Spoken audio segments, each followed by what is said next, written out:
Kamusta po? Ako po si Dr. Mila de la Paz at sa loob ng mahigit 30 taon, nabigyan ako ng pribilehiyong gabayan ang mga kababaihan sa iba't ibang yugto ng kanilang buhay mula sa aking klinika dito sa maaraw na Cebu.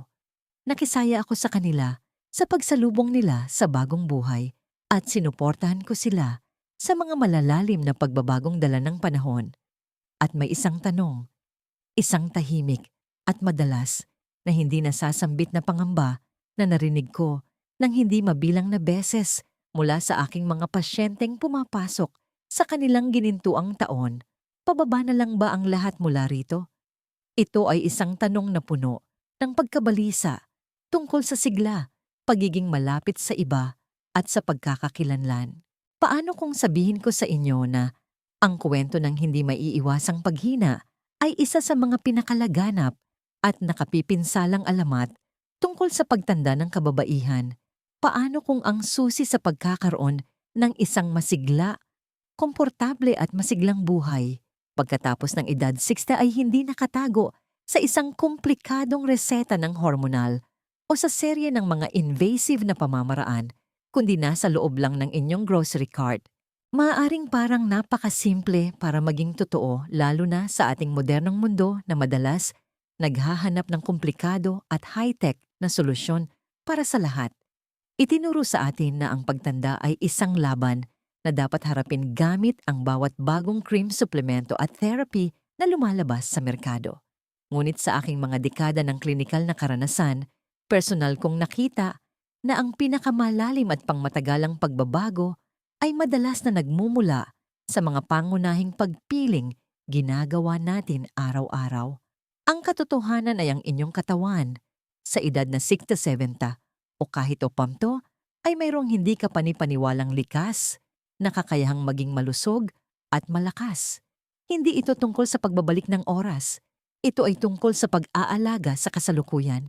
Ito ay tungkol sa pag-unawa sa mga partikular na pangangailangan ng inyong katawan sa natatanging yugtong ito at pagbibigay dito ng mga tamang kagamitan na kailangan nito upang umunlad. Ngayon nais kong ibahagi sa inyo ang isang banayad, ngunit mabisang paraan upang maibalik at mapalakas ang inyong pambabaeng sigla.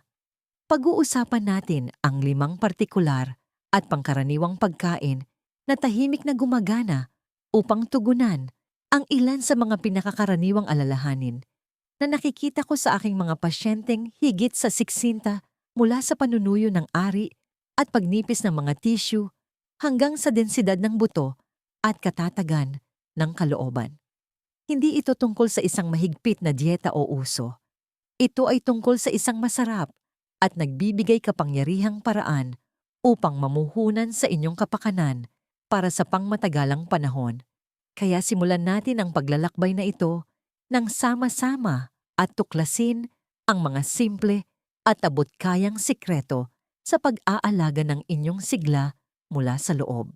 Isa sa mga pinakapersonal at madalas na nakababahalang pagbabago na kinakaharap ng mga kababaihan pagkatapos ng menopause ay ang malaking pagbabago sa kanilang kalusugang ginekolohikal, partikular ang pagnipis at panunuyo ng mga tissue sa ari. Ang kondisyong ito, nakilala sa klinikal na tawag na atrophic vaginitis o genitourinary syndrome of menopause (GSM), ay direktang resulta ng matinding pagbaba sa produksyon ng estrogen. Para sa marami, hindi lamang ito isang maliit na abala. Ito ay pinagmumulan ng araw-araw na discomfort, patuloy na pangangati, mas madaling pagkakaroon ng urinary tract infections (UTI), at madalas masakit na pakikipagtalik, isang paksang maaaring napakahirap pag-usapan kahit sa isang pinagkakatiwalaang doktor. Ang dating pag-iisip ay madalas na tiisin na lang o ituring ito bilang isang hindi maiiwasang bahagi ng pagtanda, isang pagsasara ng pinto sa pagiging malapit at komportable. Marami sa aking mga pasyente ay lumalapit sa akin na nasubukan na ang mga over-the-counter na lubricant na nagbibigay ng pansamantalang lunas, ngunit walang ginagawa upang tugunan ang pinag-uugatang issue ng kalusugan ng tissue. Sila ay nadidismaya Minsan ay nahihiya pa sa paniniwalang ito na ang kanilang bago at hindi mababagong katotohanan. Ang paraang ito ay sadyang hindi sapat dahil ginagamot nito ang isang sintomas, hindi ang pinakasanhi. Ito ay tulad ng pagdidilig sa mga dahon ng halaman habang ang mga ugat nito ay uhaw. Ang tunay at pangmatagalang kaginhawahan ay nagmumula sa pag-aalaga sa katawan mula sa loob upang matulungan itong mapanatili ang integridad ng tissue at natural na kahalumigmigan. Ang kahalagahan ng pagtugon sa isyong ito ay higit pa sa pisikal na kaginhawahan. Ito ay malalim na nakaugnay sa pagtingin ng isang babae sa kanyang sarili, sa kanyang kumpiyansa, at sa kanyang kakayahang mapanatili ang isang kasiyasyang relasyon. Kapag ang pagiging malapit ay nagiging sanhi ng sakit sa halip na kasiyahan, maaari itong lumikha ng emosyonal na distansya at tensyon. Bukod dito, ang talamak na discomfort at mas mataas na panganib ng mga impeksyon ay maaring makabuluhang makaapekto sa kalidad ng buhay ng isang tao na nagpaparamdam sa kanila na palaging balisa o nag-aalala. Ito ang dahilan kung bakit napakahalaga na lumampas sa mga panlabas na solusyon. Kailangan nating mag-focus sa pagbibigay sa ating katawan ng mga building block na kailangan nito upang suportahan ang malusog na mga tissue.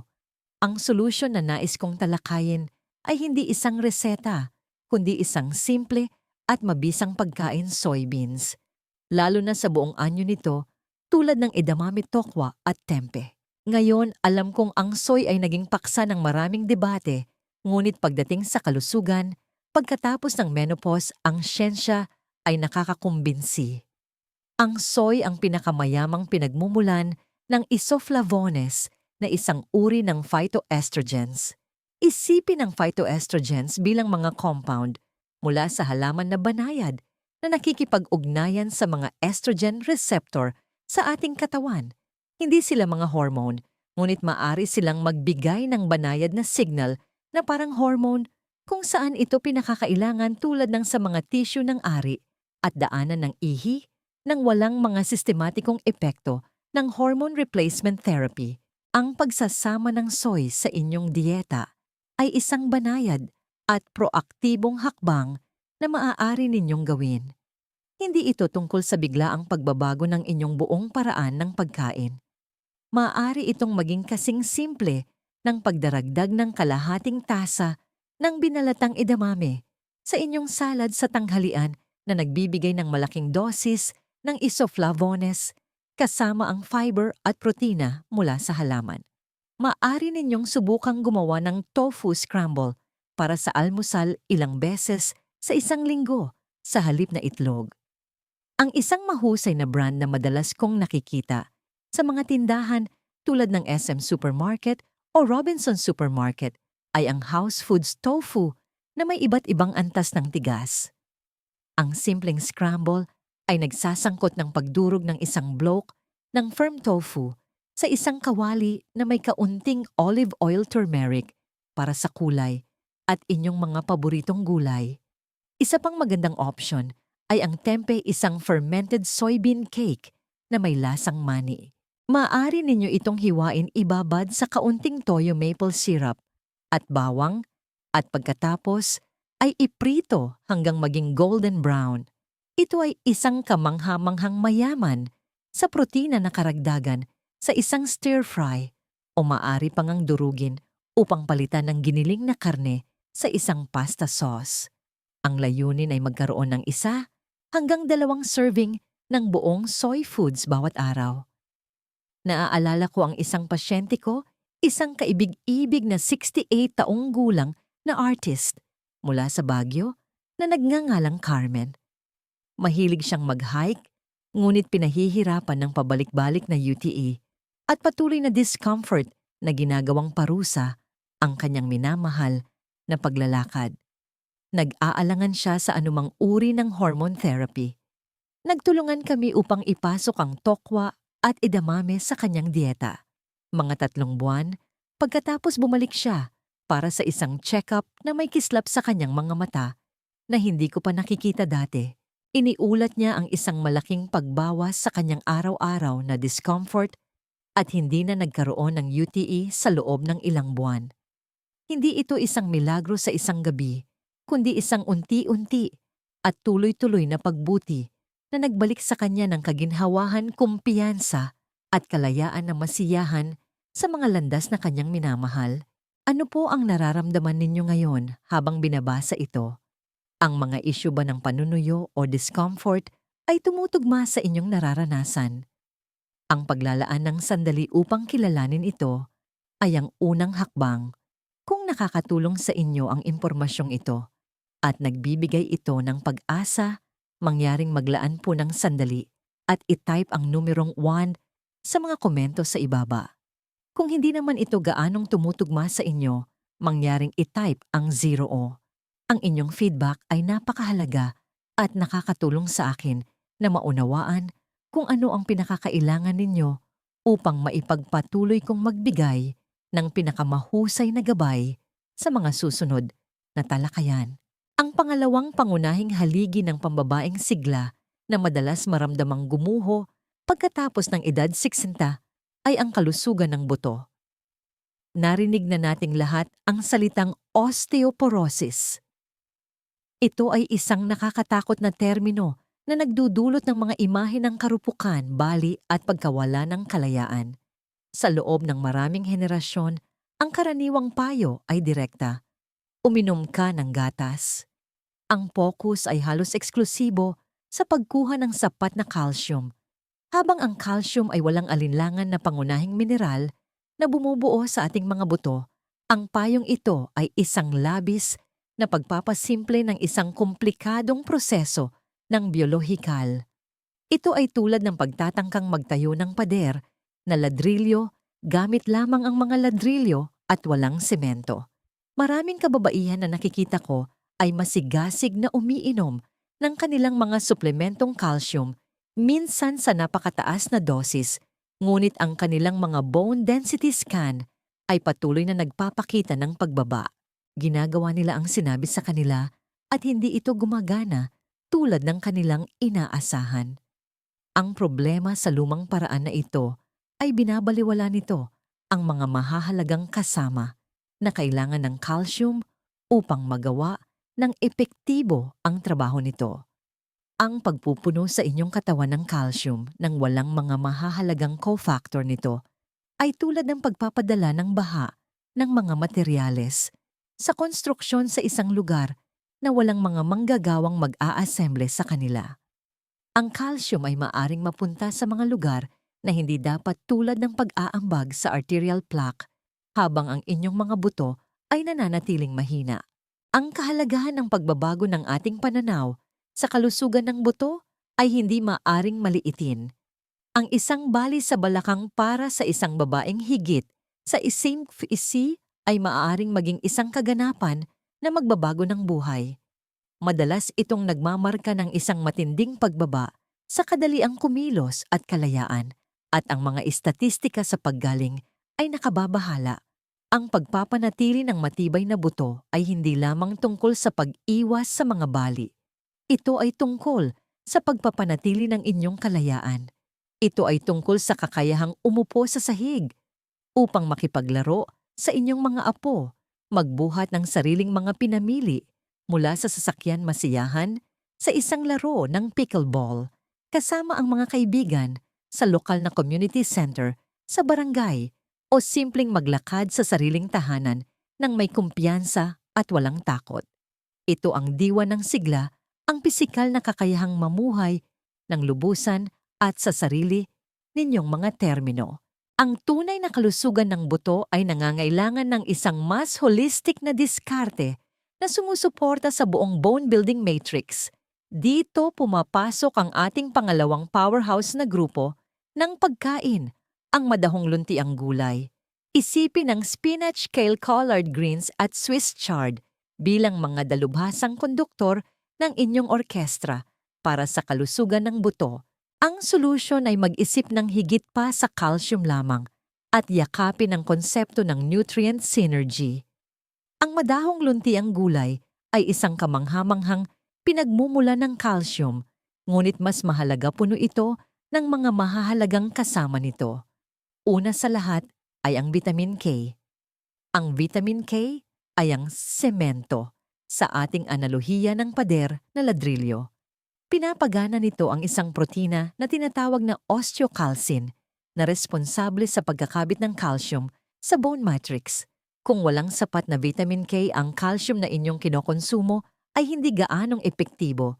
Isang tasa lamang ng lutong kale ay nagbibigay ng higit sa 1,000% ng pang-araw-araw na inirerekomendang paggamit ng vitamin K. Ang mga gulay na ito ay mayaman din sa magnesium, isa pang mineral na gumaganap ng mahalagang papel. Ang magnesium ay kasangkot sa pag-convert ng vitamin D sa aktibong anyo nito na kinakailangan para sa pagsipsip ng calcium. Humigit kumulang 60% ng magnesium ng inyong katawan ay nakaimbak sa inyong mga buto at nag-aambag ito sa estruktural na pag-unlad ng mga kristal ng buto. Ang pagkain ng mga gulay na ito ay mas madali kaysa sa iniisip ninyo. Maaari ninyong simulan ang inyong araw sa pamamagitan ng pagdaragdag ng isang malaking dakot ng spinach sa isang smoothie. Hindi ninyo man lang ito malalasahan, ngunit magpapasalamat ang inyong mga buto. Para sa tanghalian, sa halip na isang simpleng iceberg lettuce salad, gumamit ng base ng mga pinaghalong gulay na kasama ang kale o Swiss chard. Ang paggisa ng collard greens na may kaunting bawang at olive oil ay isang masarap na side dish para sa hapunan. Ang isang simpleng paraan ay ang bumili ng isang malaking lalagyan ng pre-washed na organic baby kale o spinach sa isang tindahan tulad ng Pure Gold o SM Supermarket at gawing layunin na magdagdag ng isang dakot sa hindi bababa sa 2 sa inyong mga pagkain araw-araw.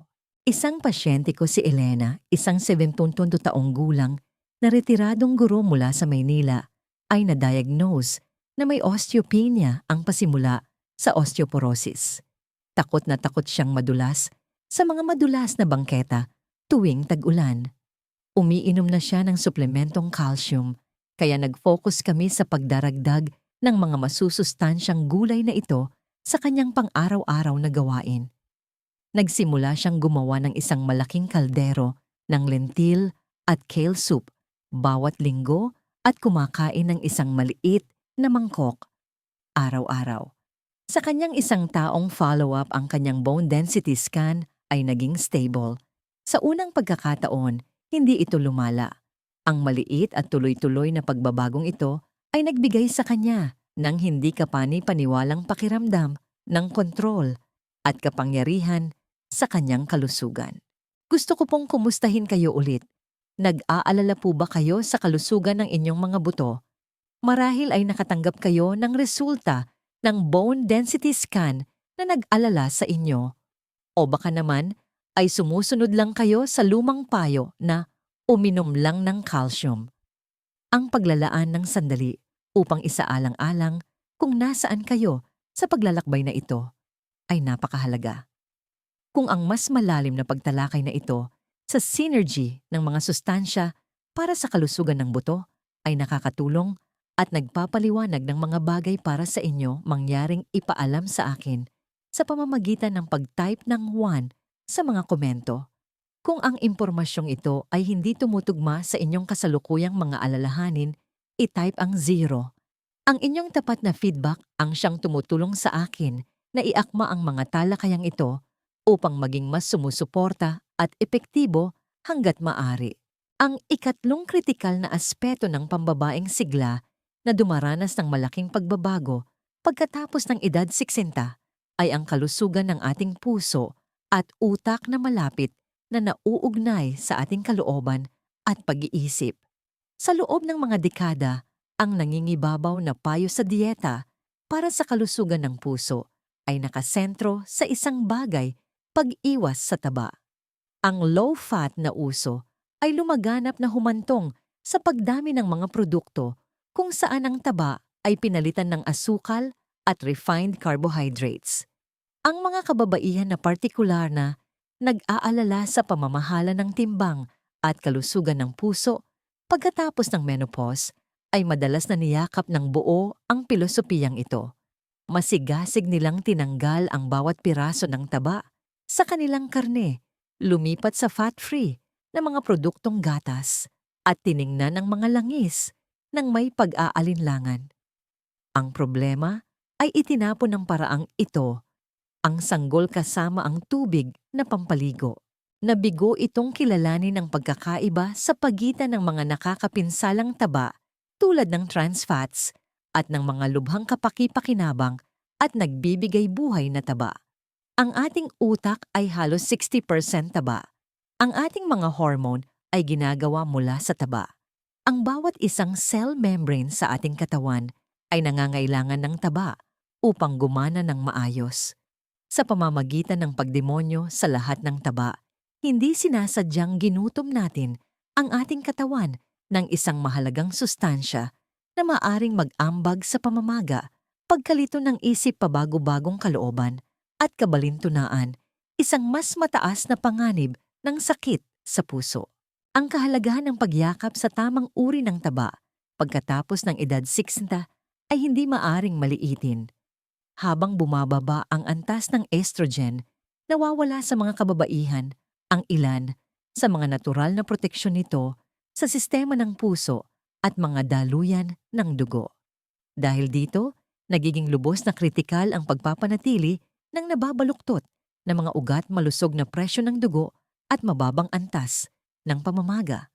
Kasabay nito, maraming kababaihan ang nakakaranas ng mga pagbabago sa kanilang kalooban, kabilang ang pagtaas ng pagkabalisa o damdamin ng depression, pati na rin ang isang nakakadismayang brain fog na maaaring makaapekto sa memorya at focus. Ang mga ito ay hindi personal na pagkukulang. Madalas itong mga pisyolohikal na tugon sa nagbabagong hormonal at nutritional na landscape ng katawan. Ang pag-aalaga sa inyong utak at sistema ng puso na may malusog na taba ay isang direktang paraan upang suportahan ang katatagan ng kalooban, kalinawan ng isip at pangmatagalang kalusugan ng puso. Ito ay tungkol sa pagbibigay ng mga hilaw na materyales na kailangan ng inyong katawan upang puksain ang pamamaga na isang pangunahing sanhi ng maraming sakit na may kaugnayan sa edad.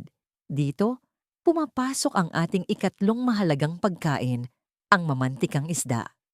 Partikular tinutukoy ko ang salmon tanigay mackerel, tawilis herring sardinas at dilis. Ang mga isdang ito ang pinakamabisang pinagmumulan sa kalikasan ng omega-3 fatty acids, EPA, eicosapentaenoic acid, at DHA, docosahexaenoic acid.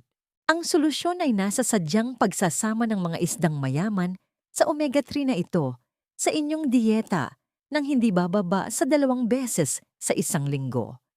Ang mga partikular na taba na ito ay makapangyarihang mga ahente laban sa pamamaga. Tumutulong silang magpababa ng triglycerides, isang uri ng taba sa inyong dugo, magpababa ng presyo ng dugo, at panatilihing makinis at malusog ang dingding ng inyong mga ugat na pumipigil sa pagbuo ng plaque. Para sa inyong utak, ang DHA ay isang pangunahing bahagi ng istruktura ng cerebral cortex, ang bahagi ng utak na responsable para sa memorya, wika at emosyon. Ang sapat na antas ng DHA ay nauugnay sa mas mababang panganib ng demensya at maaaring magkaroon ng malaking epekto sa kalooban sa pamamagitan ng pagsuporta sa paggana ng mga neurotransmitter tulad ng serotonin. Ang isang serving ay humigit kumulang 100 gramo o kasing laki ng isang barahan ng card. Maaaring mukhang mahirap ito, ngunit maaari itong maging simple. Maaari kayong bumili ng wild-caught na salmon fillets, sariwa o frozen mula sa inyong lokal na supermarket. Ang isang simpleng paghahanda ay ang timplahan ito ng lemon dill at kaunting asin at paminta at i-bake ito sa 200 degrees sa loob ng 12-15 minuto. Ang dilatang salmon o sardinas ay isang napakadali at abot-kayang opsyon. Maaari ninyong himayin ang dilatang salmon upang gumawa ng masarap na salad na may kaunting Greek yogurt celery at sibuyas, na inihain sa whole grain crackers. Ang mga sardinas na nakababad sa olive oil ay masarap sa isang piraso ng toasted na sourdough bread na may piga ng sariwang lemon. Mayroon akong isang pasyente si Margarita, isang 65 taong gulang na retiradong librarian mula sa vegan na nakikipagpunyagi sa tinatawag niyang isang kulay abong ulap sa kanyang kalooban at isang nakakadismayang kawalan ng kakayahang matandaan ang mga pangalan at pamagat na para sa isang librarian ay labis na nakababahala. Tumaas din ang kanyang mga numero ng kolesterol. Nag-focus kami sa pagkakaroon ng 2 serving ng mamantikang isda sa kanyang linggo. Nagsimula siyang kumain ng bucket salmon para sa hapunan tuwing Martes at gumawa ng sardine toast para sa tanghalian tuwing Biyernes. Pagkatapos ng ilang buwan, iniulat niya na ang kulay abong ulap ay parang naglalaho. Pakiramdam niya ay mas matalas siya, mas nakikilahok at sa kanyang susunod na pisikal na pagsusuri ang kanyang antas ng triglyceride ay bumaba ng 30 puntos. Ito ay isang nakikita masarap na pagbabago na malaki ang epekto sa kanyang pang-araw-araw na karanasan sa buhay. Maglaan po tayo ng isa pang sandali upang kumustahin kayo. Matagal na po ba kayong sumusunod sa isang low-fat na dieta? Nahihirapan po ba kayo sa pabago-bagong kalooban o sa pakiramdam ng brain fog? Ito ay isang bagay na nararanasan ng marami sa atin. Kung ang pag-unawa sa mahalagang papel ng mga partikular na malusog na taba na ito ay nakapagbibigay liwanag sa inyo at parang isang konkretong estratehiya na maaari ninyong gamitin, mangyaring i-type ang 1 sa mga komento sa ibaba. Kung hindi ito tila nauugnay sa inyong kasalukuyang mga hamon, mangyaring i-type ang 0. Binabasa ko po ang bawat feedback at tunay itong nakakatulong sa akin na pinuhin ang aking diskarte at magbigay ng pinakanauugnay at kapaki-pakinabang na impormasyon para sa kahangahangang komunidad na ito. Ngayon ay dumako na tayo sa ating ika-4 na pagkain na isang tunay na kampeyon ng kalusugan ng tiyan at sa gayon ng ating buong kapakanan, plain yogurt o kefir.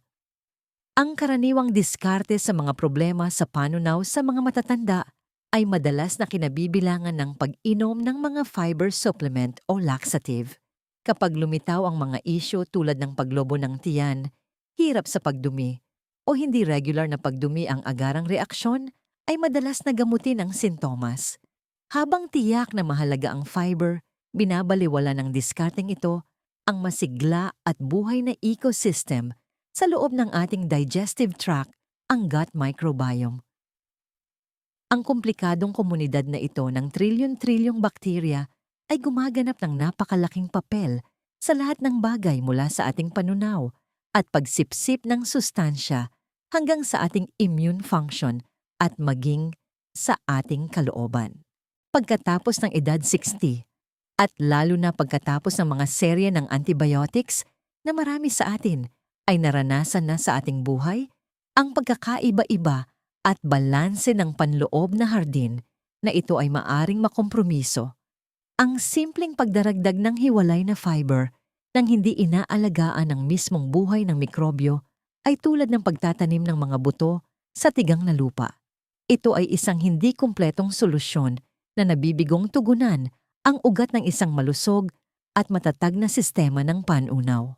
Ang kahalagahan ng pag-aalaga ng isang malusog na gut microbiome habang tayo ay tumatanda ay isang larangan ng medisina na sumasabog sa mga bago at kapanapanabik na pananaliksik.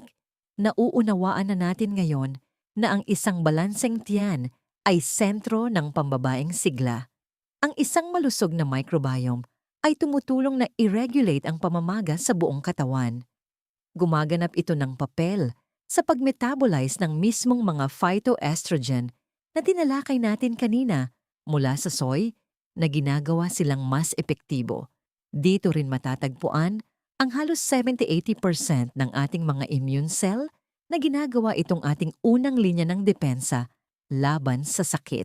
Bukod dito, merong direktang landas ng komunikasyon sa pagitan ng ating tiyan at ating utak na madalas tawaging gut-brain axis. Ang isang masaya at balanseng tiyan ay maaaring mag-ambag sa isang mas matatag na kalooban at nabawasang pagkabalisa dahil maraming neurotransmitter tulad ng serotonin ay ginagawa sa tiyan. Para sa mga kababaihang higit sa asto, ang pagpapanatili ng isang malusog na tiyan ay maaari ring mga hulugan ng mas kaunting mga reklamo. Sa panunaw, mas mahusay na pagsipsip ng lahat ng mahahalagang sustansya mula sa kanilang pagkain at isang mas malakas at mas tumutugon na immune system. Ang solusyon ay ang aktibo at tuloy-tuloy na pagpapakilala ng mga kapaki-pakinabang na bakterya sa inyong sistema sa pamamagitan ng mga fermented na pagkain kung saan ang plain unsweetened na yogurt at kefir ang dalawa sa mga pinakaabot kaya at mabisang option. Ang mga pagkaing ito ay mayaman sa probiotics na mga buhay na kapaki-pakinabang na bakterya na tumutulong na punan at pag-iba-ibahin ang inyong gut microbiome. Sa pagpili ng yogurt, mahalagang hanapin ang dalawang bagay sa label, live and active cultures at no added sugar. Maraming mga may lasa na yogurt sa merkado ay puno ng mas maraming asukal kaysa sa isang candy bar na maaaring aktwal na magpakain sa mga hindi malusog na bakterya sa inyong tiyan. Pumili ng plain full fat o 2% na Greek yogurt na nagbibigay din ng isang mahusay na tulong ng protina. Ang kefir ay isang fermented na inuming gatas, katulad ng isang mas malabnaw na yogurt na madalas na naglalaman ng mas malawak na iba't ibang mga probiotic strain. Maaari kayong kumain ng isang maliit na mangkok ng yogurt na may ilang mga berry at isang wisik ng mga mani para sa almusal o bilang isang merienda. Maaring gamitin ang kefir bilang base para sa isang smoothie na nagdaragdag ng isang creamy na texture at isang probiotic punch. Isa sa aking mga pasyente, isang 63 taong gulang na babae mula sa Davao na nagngangalang Susana ay nakikitungo sa talamak na paglobo ng tiyan at hindi regular na panunaw sa loob ng maraming taon. Pakiramdam niya ay hindi komportable sa halos lahat ng araw at nagsimula ng limitahan ang kanyang mga sosyal na aktibidad dahil dito. Sinimulan namin siya sa isang simpleng regimen ng pagkakaroon ng kalahating tasa ng plain kefir sa kanyang morning smoothie araw-araw. Ang pagbabago ay hindi agad-agad, ngunit sa loob ng mga 6 na linggo, napansin niya ang isang malaking pagbawas sa paglubo ng tiyan at ang kanyang sistema ay naging mas regular at predictable. Pakiramdam niya ay mas magaan, mas masigla at nakakain na ulit siya sa labas, kasama ang kanyang mga kaibigan nang walang pag-aalala. Ito ay isang simple pang-araw-araw na ugali na nagpanumbalik sa kanyang kaginhawahan at kanyang kumpiyansa sa pakikisalamuha. Kamusta po ang inyong digestive health nitong mga nakaraang araw? Ito po ba ay isang bagay na pinoproblema ninyo? Naisip niyo na po ba ang papel ng buhay na ecosystem sa loob ninyo? Kung ang impormasyong ito tungkol sa pag-aalaga sa inyong gut microbiome na may probiotics ay parang isang bago at mahalagang pananaw, mangyaring ipaalam sa akin sa pamamagitan ng pag-type ng 1 sa mga komento.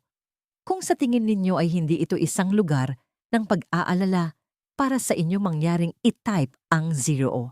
Ang feedback loop na ito ay napakahalaga para sa ating sama-samang paglalakbay sa pag-aaral.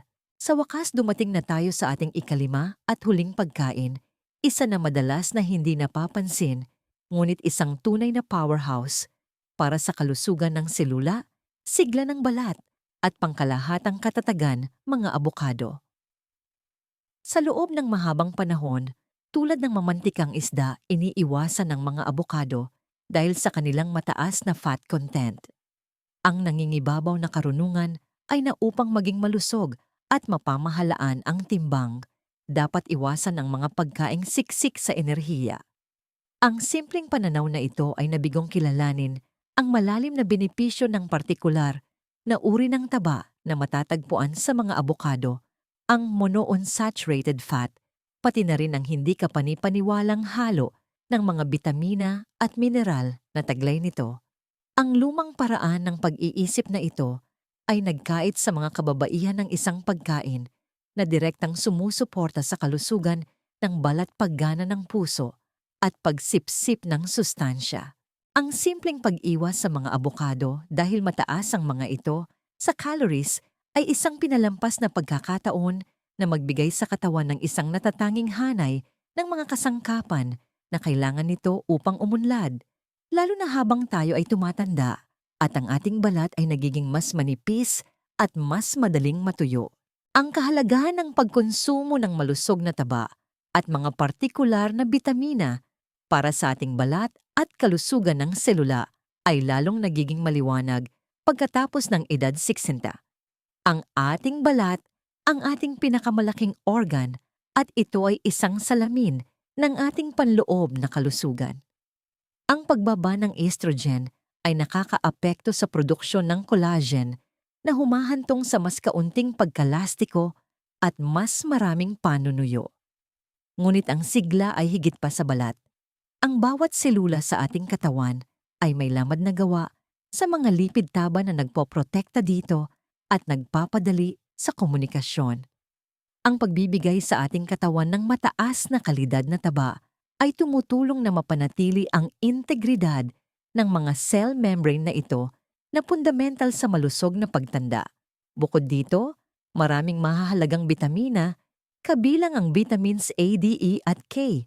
Ang ating bayani para sa kalusugan ng buto ay fat-soluble. Nangangahulugan ito na nangangailangan sila ng taba upang maayos na masipsip at magamit ng katawan. Ang pagkain ng mga bitaminang ito nang walang pinagmumula ng taba ay tulad ng pagkakaroon ng susi, ngunit walang paraan upang paikutin ito sa kandado. Nagbibigay ang mga abokado ng perpektong pakete ng malusog na taba at mga pangunahing sustansya upang suportahan kayo mula sa antas ng selula palabas.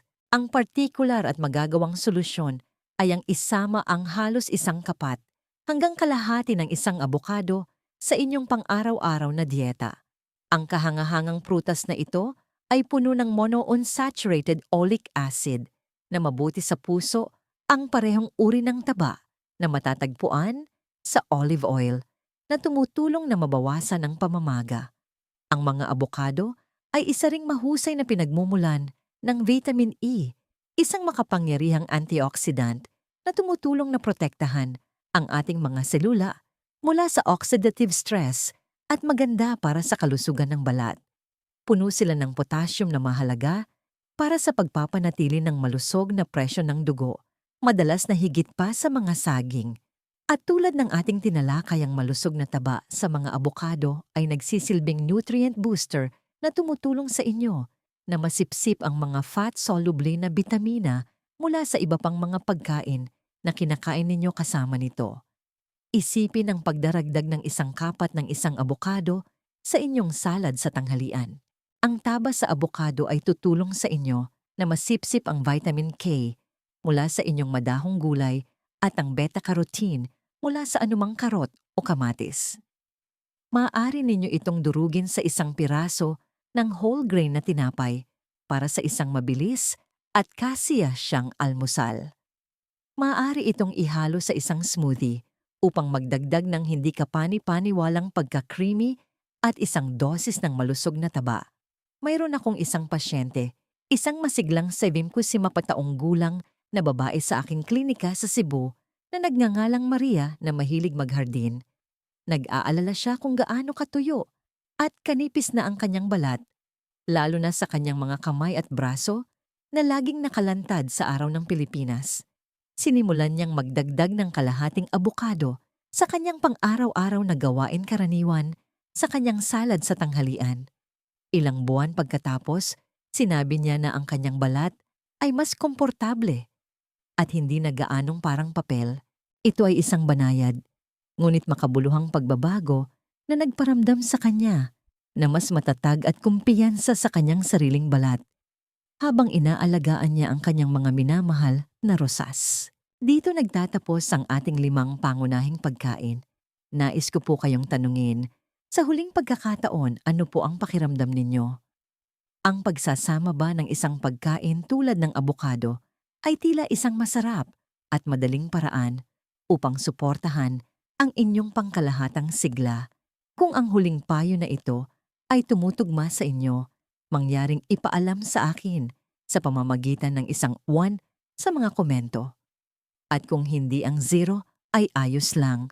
Ang lahat ng inyong feedback ay lubhang nakakatulong. Sa ating paglalakbay ngayon, lumampas na tayo sa mga luma at madalas na nakakadismayang alamat tungkol sa kalusugan ng kababaihan pagkatapos ng edad 60. Pinalitan natin ang salaysay ng hindi maiiwasang paghina ng isang salaysay ng kapangyarihan, pag-aalaga at malalim tahimik na lakas. Nakita natin kung paano ang estratehikong pagsasama ng 5 buong pagkain lamang ay maaring lumikha ng isang makapangyarihang simponya ng suporta para sa inyong katawan. Nagsimula tayo sa soy ginagamit ang banayad na kapangyarihan ng phytoestrogens upang paginhawahin at mapanatili ang mga maselang tissue na nagbabalik ng kaginhawahan at kumpiyansa. Pagkatapos, ginalugad natin ang mundo ng madahong lunti ang gulay na unawaan na ang pagbuo ng matibay na buto ay nangangailangan ng isang pangkat ng mga sustansya kung saan ang vitamin K at magnesium ay gumaganap ng pangunahing papel kasama ng calcium. Niyakap natin ang mga benepisyo ng mamantikang isda para sa utak at puso. Kinikilala na ang tamang taba ay hindi kaaway kundi mahahalagang kakampi para sa ating kalooban, memorya at kalusugan ng puso. Inalagaan natin ang ating panloob na hardin gamit ang mga probiotics sa yogurt at kefir. Kinikilala na ang isang balanseng gut microbiome ang pundasyon ng ating pangkalahatang kagalingan. At sa wakas, ipinagdiwang natin ang creamy siksik sa sustansyang abokado, isang perpektong pakete ng malusog na taba at bitamina upang alagaan tayo mula sa antas ng selula, palabas na pinapanatiling malambot ang ating balat at matatag ang ating katawan. Aral at paanyaya. Ang huling payo ko po sa araw na ito ay puno ng biyaya. Maging banayad po kayo sa inyong sarili. Hindi ninyo kailangang baguhin ang inyong buong dieta sa isang gabi. Pumili ng isa sa mga pagkaing ito, isa lang at humanap ng isang simple at masayang paraan upang isama ito sa inyong buhay ngayong linggo. Marahil ay ang pagdaragdag ng isang dakot ng spinach sa inyong itlog sa umaga o pagkain ng isang maliit na mangkok ng yogurt sa hapon. Ang maliliit at tuloy-tuloy na pagkilos ng pag-aalaga sa sarili ang siyang bumubuo ng isang habambuhay na sigla. Ang paglalakbay tungo sa kalusugan ay hindi isang karera. Ito ay isang banayad at panghabambuhay na paglalakad. Ang pinakamahalagang aral na natutunan ko bilang isang manggagamot at bilang isang babae ay ang ating katawan ay may malalim at nananatiling karunungan. Palagi silang nagsusumikap para sa balanse at kalusugan. Ang ating gawain ay simpleng pakinggan sila at bigyan sila ng magaganda at simpleng kasangkapan na kailangan nila upang gawin ang kanilang hindi kapani-paniwalang trabaho. Dinala kayo ng inyong katawan sa isang buhay ng mga karanasan ng mga saya at kalungkutan ng mga hamon at tagumpay. Karapat-dapat ito sa inyong kabaitan, sa inyong respeto at sa inyong pag-aaruga. Kung naging kapaki-pakinabang po sa inyo ang pag-uusap na ito, mangyaring isaalang-alang na ibahagi ito sa isang kaibigan kapatid o sino mang babae sa inyong buhay na maaaring makinabang sa mensaheng ito ng pag-asa at kapangyarihan. At gustong-gusto ko pong marinig mula sa inyo sa mga komento sa ibaba. Alin sa 5 pagkaing ito ang pinakanasasabik kayong subukan muna? Ang inyong mga kwento at karanasan ay nagpapayaman sa komunidad na ito at nagbibigay inspirasyon sa ating lahat. Salamat po sa paglalaan ng oras sa akin. Maging malusog po kayo.